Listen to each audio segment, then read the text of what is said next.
জামাই চলো চা খাই চলেন। আর শুনো তুমি আমার দেখতে একটা বিলার লাহেন মিলাই যাও কে বন্ধু বান্ধবের লাহেন চলাফেরা করবাম তুই হোর জামাই ফিরি ফিরি বুঝো না জি আব্বা একবারে ফিরি চলবা নো মাইন্ড বুঝছা ঠিক আছে চলো এই খারাপ সিগারেট দিতে থাকলে সিগারেট নাই নাই তো না থাকলে ম্যাচ দে সিগারেট আমার আছে বেডা তুই আমার লাগে এটা লয়ে টেনশন করস বন্ধুর মতো আজীবন চলবাম বেড়া আর হন তোর বউ মানে আমার শাশুড়ি শাশুড়ি আমার কবে লাল শাড়ি পরতো কথা বুঝছস আমরা এক লোকে সিনেমা দেখবো তোর ফেরে তো আমি লিয়ে যাই বেড়া ঠিক আছে বেটা বন্ধু বান্ধবের তো কেমনে চলুন লাগে এটা আমি বুঝি আজকে বারের মধ্যে যাই দুই জামাই শ্বশুর এক লগে মদ খামো ঠিক আছে না চল চা খামো এই কিন্তু খাই যাবে সায়া এই হন না এক টান দে না না বাবা আমি খাইতাম না আর বেটা এক টান দে বেটা না না না দেখ বেটা তুই কইলে বেটা বন্ধুর লাগান চলবে বেটা কাকা কই যায় চা খাইবার দেখতেছি চা খাবার সাথে আরে আমরা মায়ের জামাই না এটা আসসালামু আলাইকুম ভাইজান ভালো আছেন ভালো তো আছি কিন্তু বেশি একটা না আচ্ছা হুন এনে দেরি করলে লাভ আছে চা খাই গেছল আচ্ছা তুই কথা শুনস না ভাইজান যাই আমি হ্যাঁ আব্বার লিয়ে চা খাইবার দিতেছি লোকটা একের দিনকে দিন মাথা নষ্ট হয়ে যাইতেছে জামাই জোড়া ছাড়া ভালাই লাগে না এটা তো দেখতে আছি কিন্তু তুমি একটু সেবে ছিল আমরা তো বিরাট সম্মান করি কিন্তু এটা তো বন্ধ হয়ে যাইতেছে 12 মদ খাইবার চা যাও যাও কই নাই যাইতেছো কি ডাই আর লম্বা বানাইলাম আজকে তুমি নাহি কই যাইতেছো যাও ভাই আসসালামু আলাইকুম কত বড় বদমাস এই জামাই শ্বশুরের এই কাণ্ড আমি বাড়ি যাই ওহনি কইতাছি এই তো হাবা আবার করে কি বাবা এই যে মায়া এ মায়া একটু তো বাড়ি আসা ভাইজান কি হইছে ডাকতেছো কেন? কি না হইছে তোর জামায়ে আমরা গোষ্ঠীর সব মান সম্মান খাইবার লাগছে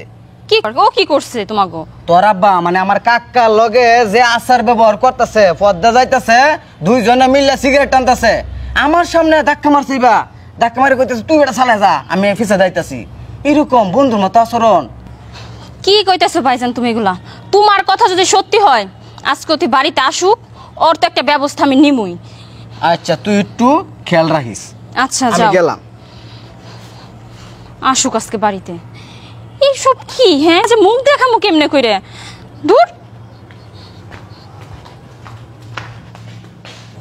তুই বেটা একটা চুমুক দিলে না মরটা না আমি কিন্তু মনটা খুব কষ্ট পাইছি বুঝছস এই যে চেষ্টা করলাম তোরে তুই ডরানোর কি আছে আমি আছি না হ্যাঁ কে শাশুড়ি আমার তোরা ডিস্টার্ব করে এটা কি আমি বুঝি না তোর লাগিয়া দুইটা আফেল লাগান চেহারা দেখে সুন্দরী মেয়ে ব্যবস্থা করে দাম সারা জীবন প্রেম করে খাবে আমি তো প্রেম করি 8-10টা তোর ফেরি জানি না বেটা আমি আছি না এত টেনশন করে লাগবো আজ রাত আমি আর তুই পাস করলাম বুঝছস কিরে তোর মুড অফ বুঝলাম না এটা কি মানুষ রে বাপ রে বাপ কি রে বেটা তুই টেনশন করস কি হ্যাঁ এই কি শুরু করছো তোমরা? কি শুরু করছি দুইজনে মিলে কি শুরু করছো? দেখ মায়া আমি কইছি জামাই রে হ্যাঁ স্বাভাবিক মতে নর্মালে চলতো আমার লগে চলাফেরা করতো হ্যাঁ কি যে করতেছে আমি কি বে মুখটা দেখাই আমার মানুষের তোমাগো দুইজনের নিগে কি পাড়ায়ও যাইতে পারুম না? ঠিক এসে কি কয় হ্যাঁ? কি কয় তোমরা কি জামাই শ্বশুর না অন্য কিছু? জামাই শ্বশুর যদি জামাই শ্বশুর হইতা শ্বশুরকে একটু সম্মান দিতা। আরে আগে সেন আমরা জামাই শ্বশুর আছিলাম আজকে থেকে তো বন্ধু বান্ধব হ্যাঁ বেটা কথা কষ্ট কে এই, তোমার তো সাহস কম না? আমার মনটা চাইতেছে তোমার আমি দুইটা থাপ্পড় জামাই বলে যদি আমার বাবাকে সম্মান দিতে পারো তো এই বাড়িতে আসবা না হয় আমার বাড়ির ত্রিসীমানায় যেন তোমার না দেখি ভদ্র হয়ে চললে আমাকে নিতে আসবা না হয় আসবা না হয়ে যাও তুমি আমার থাপ্পড় দিবার কথা কইতাল্লা হ্যাঁ আমি কইছি মায়া হ্যাঁ আমার লোকের স্বাভাবিক চলাফেরা করলো একেবারে মাথা তুটটা পড়ছে আব্বা এটা কথা কই সে যে কথাটা কইছে মনটার মধ্যে খুব আঘাত পাইছি হ্যাঁ কিন্তু আমি ছোটবেলা থেকে বাপ মা নাই অশৃঙ্খল ভাবে চলছি আপনি যখন আমার কইছেন বন্ধু বান্ধবের মতো চলতাম আমি ভাবছি ওই অশৃঙ্খল সিস্টেমটাই আর যাই হোক আব্বা আমি খুব কষ্ট আপনার লোক খারাপ আচরণ করছি যদি কোনো দিন মানুষের মতো মানুষের বের করি তাহলে আয়াম ভুল টুটি ক্ষমা করুন যে যান যাই